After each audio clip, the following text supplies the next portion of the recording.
First responders in Greene County and the Community Blood Center of the Ozarks are teaming up. It's for their second First Responders Bleed Greene blood drive this coming Friday. CBCO is the sole supplier of blood, plasma, and platelets to patients in the Ozarks. Now, if you donate, you'll be able to help out those in your community. And for each donation, $10 will be given to the Greene County 100 Club that provides financial support to the surviving families of firefighters and law enforcement killed in the line of duty. And we spoke with a trauma surgeon who knows firsthand the impact that these blood donations make.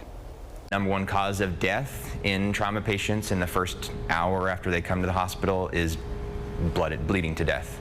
And so us being able to give blood is one of those first interventions that saves those people's lives.